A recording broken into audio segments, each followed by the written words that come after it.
Ah, good morning. This is Daniel Posney, and this is Shifting Perspectives. And this morning we've got a pretty deep topic, and about 15 minutes to go into it. So get ready. Something I was just inspired by. I was watching a Rupert Spira video, which you can find on YouTube. He's kind of in the teachings of the non-duality and a little bit of Buddhism, but his answers are very profound and very clear. So the way that he comes to his answers, it just looks like he's really channeling in some really clear insight.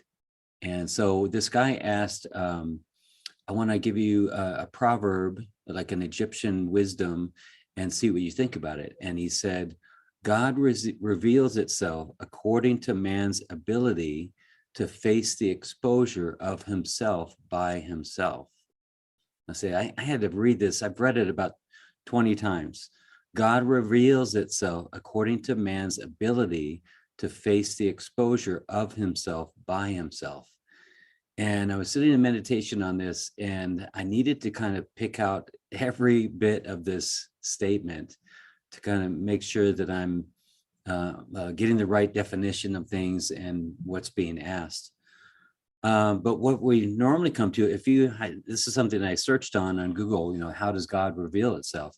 And usually what it says is, how does God reveal himself? So there's a little bit of a shift in there in the question.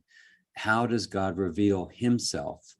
So it usually kind of leans into that God is more of a persona or a person or more of a physical being with greatness and with divinity. And the answer usually kind of comes from that. Well, God in his infinite wisdom and his grace shows the world this presence of God through the miracles of deeds and the goodness of creation and that kind of thing.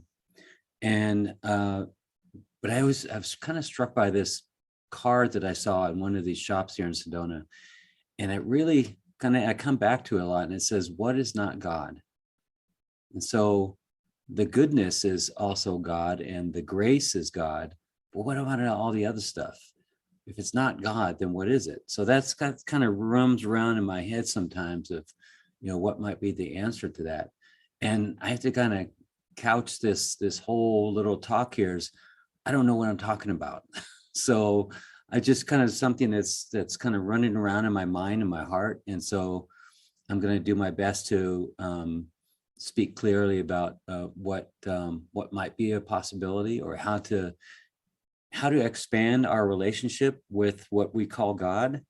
And I was never really satisfied, like a lot of people, I was never really satisfied with what people's idea of God was. So I pushed it away, and I just said, well, I'm not going to be against it, but I'm not going to be for what I was hearing from other people.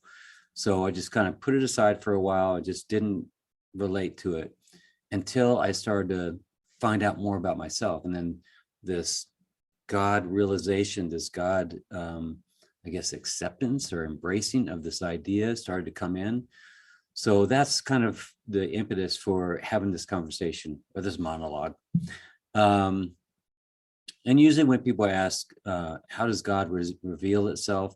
It sometimes it's coming from this question is, there's so much pain in the world. Where is God in this?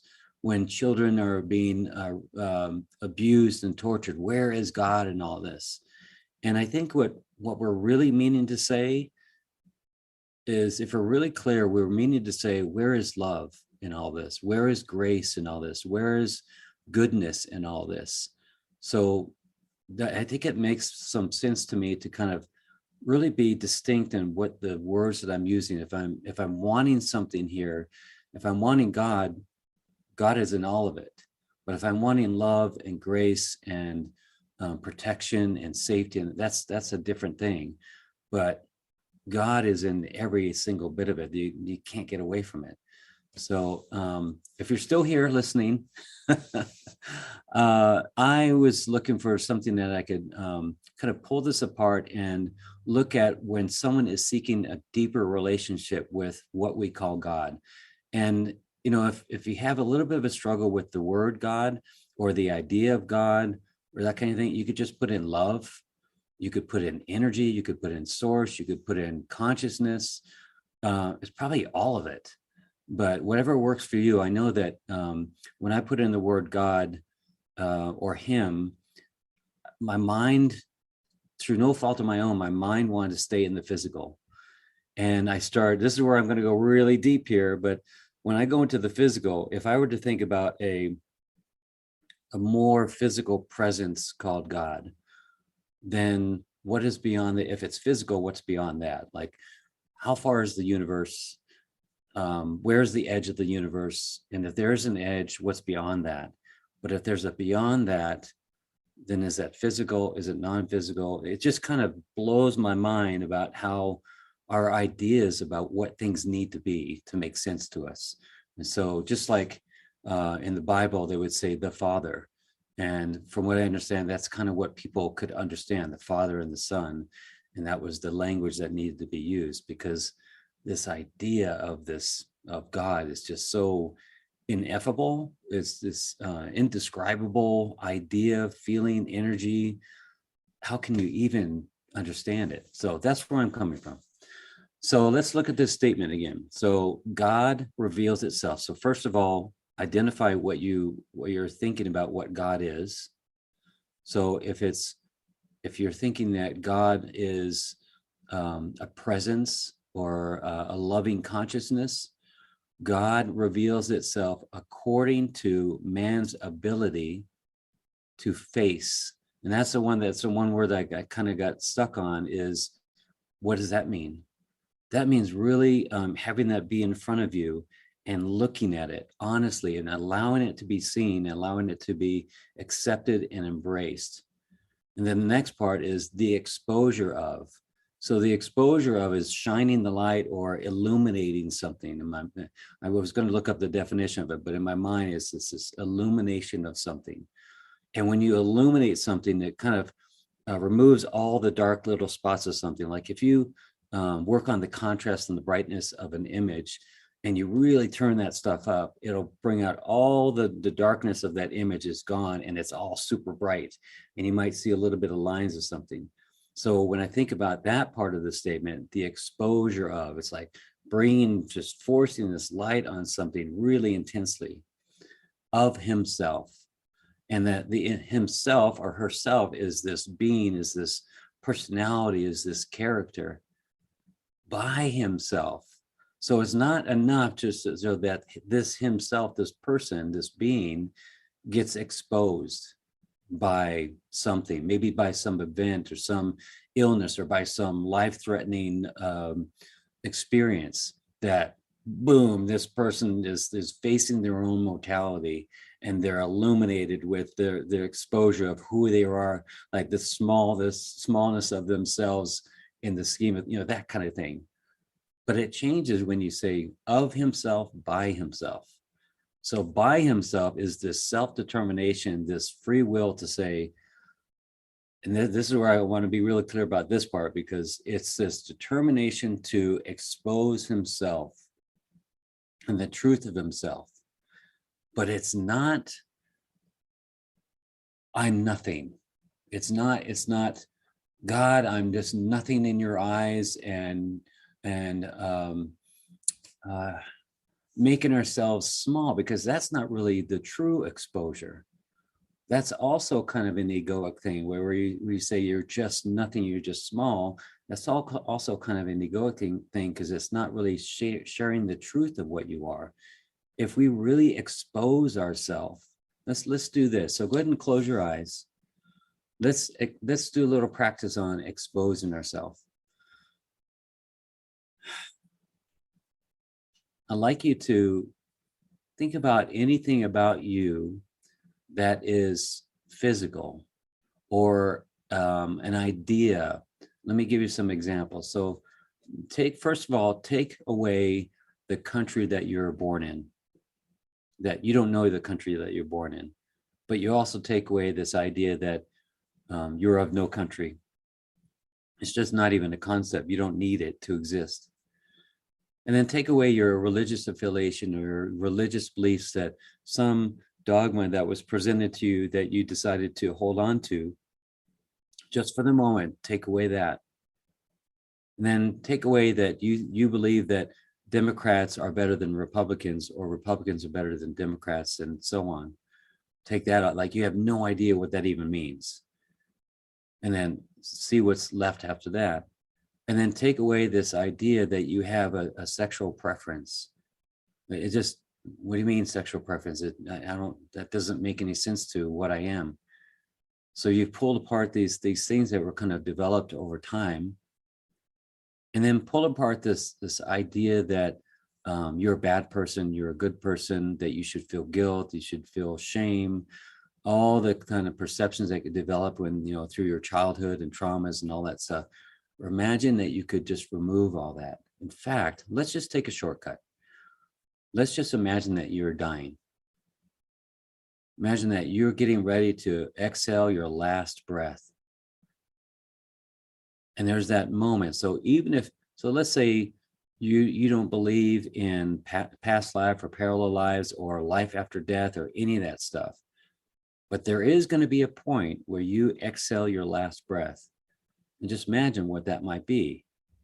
And it might be as you're exhaling, or halfway through the exhale, or at the very end of the exhale, or beyond that exhale when your brain is still running. Now imagine what might be pulled away from the beliefs of who you've been. So imagine that all your perceptions of your personality are now, there's no energy in them. But you still have a little bit of brain activity running, just for a minute or so, maybe.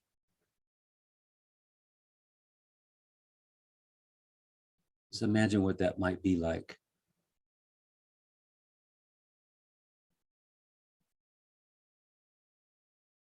All of your ideas of who you are would just not be there.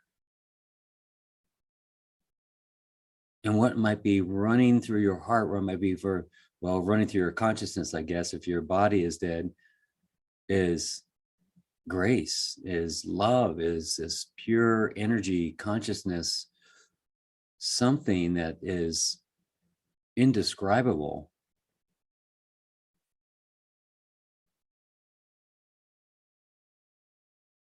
And you would be fully exposed.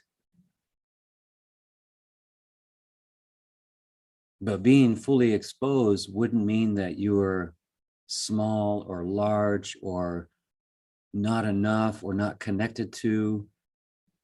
It wouldn't have any real meaning. It wouldn't have any real purpose. It would just be truth. And what is truth but God? What is truth but love? So you're left there in this full exposure of yourself by yourself.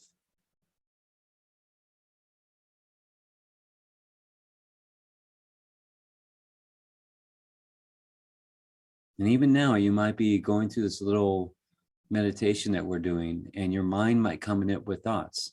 Now, remember that you won't have any thoughts. There won't be anything to bounce them off of. There won't be any persona. There won't be any egoic identity. It'll just be truth. It'll just be this pure realization.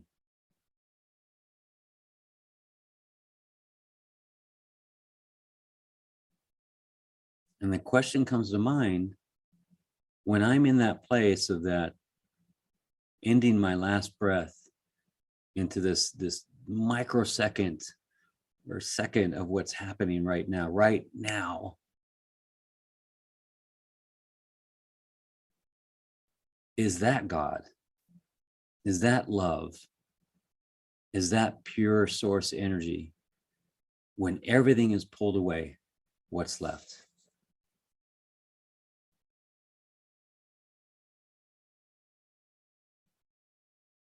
God reveals itself according to man's ability to face the exposure of himself by himself. God reveals itself according to man's ability to face the exposure of himself by himself. And this one's is a little delicate, because if there's a man that is thinking that he's going to expose himself in order to become something, he hasn't exposed himself. So it's a kind of a slippery slope. If there's still some, I'm going to become something, I'm going to become more spiritual or more connected with God or something, and he stays in that, I've become more connected with God, or look what I've become. He still hasn't exposed himself, or at least not as much as someone could, especially like when you come to that death process. I know this is deep. This is tricky stuff.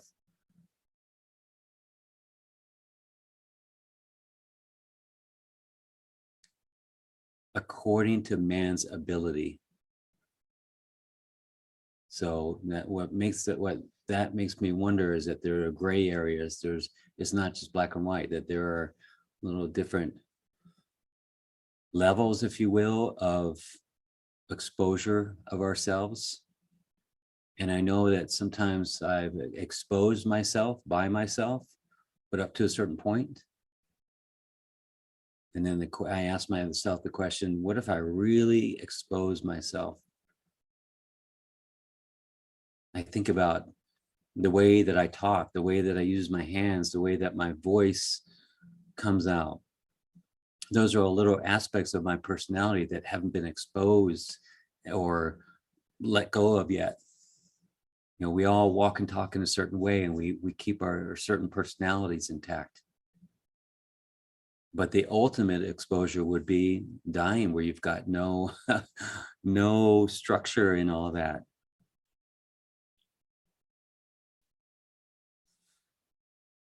So how does God reveal itself?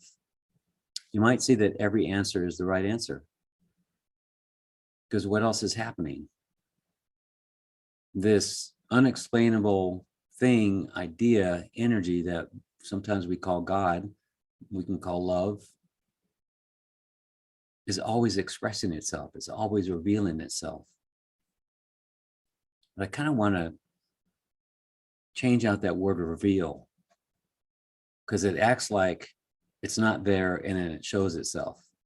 It's always there. How can something reveal itself if it's always there? So that one kind of, but it's like something that you hear a lot of. So it's those words are used.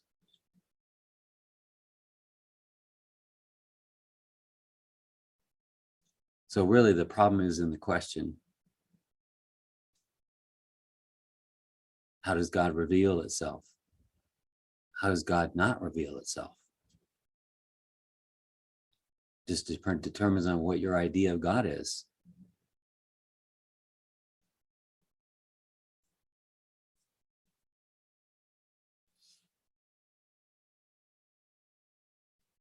God reveals itself according to man's ability to face the exposure of himself by himself. And when I think about that, I think about my arms coming out to my sides, me taking a deep breath and exhaling all the way down. Sometimes this happens in breath work, other times. When I feel such surrender to the process, surrender to life, that I could live or I could die. And it's not up to me. And, it kind of reminds me of something that really helps me understand this idea of me and the world and where is God and all this stuff. You may have heard this before, but when you're dreaming and you're having a dream and something is happening, last night I was clearing the ice off of a roof with my brother. He was scraping the ice off, and I was thinking about that dream. Me, the dreamer, I was the one feeling the dream. I was feeling the height of where I was standing, And it was a little bit scary there being on that high place, but it wasn't the dreamt person in the dream. It was me, the dreamer in bed, that was feeling that. And of course, we get little twitches and we get little emotions, and little parts of our system start activating from these little emotions and feelings. So really, it's not the dreamt, it's not the character that's feeling and experiencing the dream, it's the dreamer. So then the question becomes, what about this life? What about me here sitting on this couch here? Who is feeling this? Maybe it's not the dreamt character. Maybe it's the dreamer. Who's the dreamer? Well, can't be something physical, because this is physical. And something beyond physical. What is that? Consciousness, love, God, source energy, whatever you want to call it. That's the experiencer. That's the one that's doing the feeling. And I'm the dreamt character here. So then if you pair that together with the whole God reveals itself according to man's ability to face the exposure of himself. What is that exposure? The exposure is that you're not really here, or you're not really the experiencer that you think you are. That there's an animator to your body and to your experience that's actually the experiencer. And if you ever hear anyone talking about experiencing someone dying, and there's all these stories about near-death experiences and where they go, and this person remembers their past life to a T and all that. So there's some stories in there that can't be explained. And if you ever talk to someone that's experienced someone dying right in front of them, sometimes people are so close and they've got their hand on their arm or something, and the moment that they after they take their last breath, there's a little moment that they're still kind of there, and then they feel this energy, their spirit, their soul leaving their body, and they can feel it. They can feel the energy of their body kind of have, like, they can tell they're gone. They're that person that I was interacting with, they're not in the body anymore.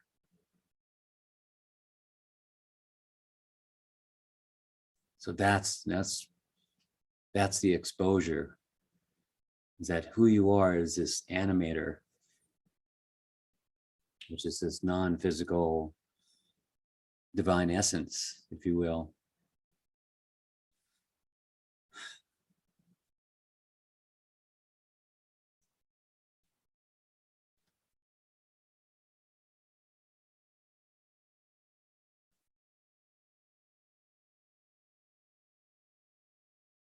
So what can I do? What can I do to cause more of that God revealing itself to me? Yeah.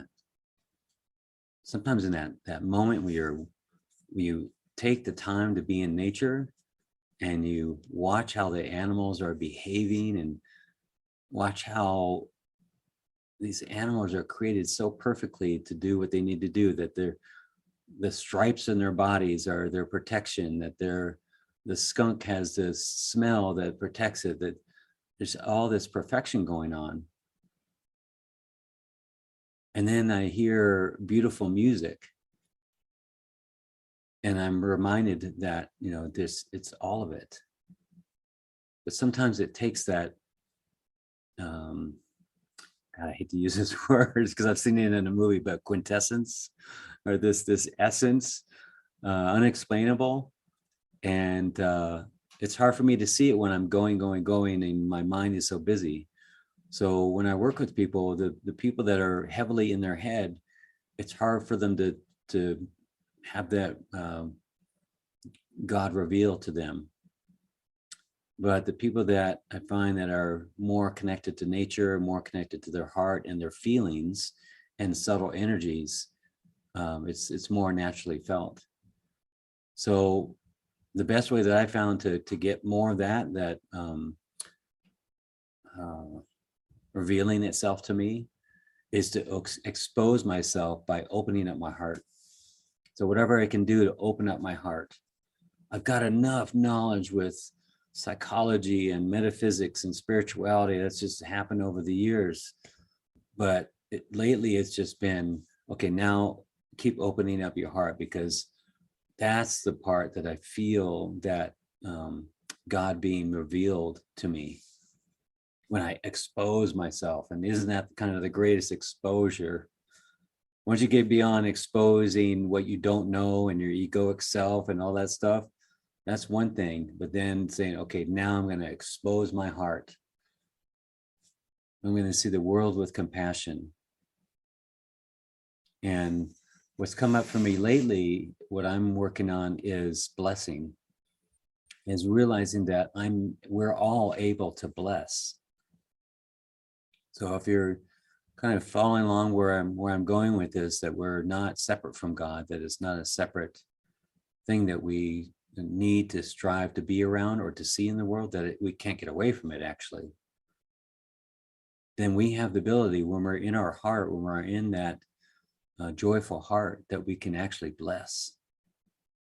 And we don't need to know too much more about it except for having love in our heart and blessing. And if you have a hard time with blessing yourself or loving yourself, just bless a glass of water and drink it. Bless another being, bless a bird or a mouse or whatever. And you can't get away from thereby blessing yourself. So I guess I just want to practice more of not blessing out of I'm more devout or spiritual than anything or anyone, but it just feels good. It feels good to just let that come out. And I always think about after my death. So I always think about, like, what could I have done more of? And I didn't want to make more widgets or do more activity, but wow, couldn't I just, before I left, blessed a little bit more? Like, as you're heading out the door, bless you one more time, bless you. Okay, one more time. I'm going to bless you before I leave. May you all be blessed. I'm leaving. That kind of thing.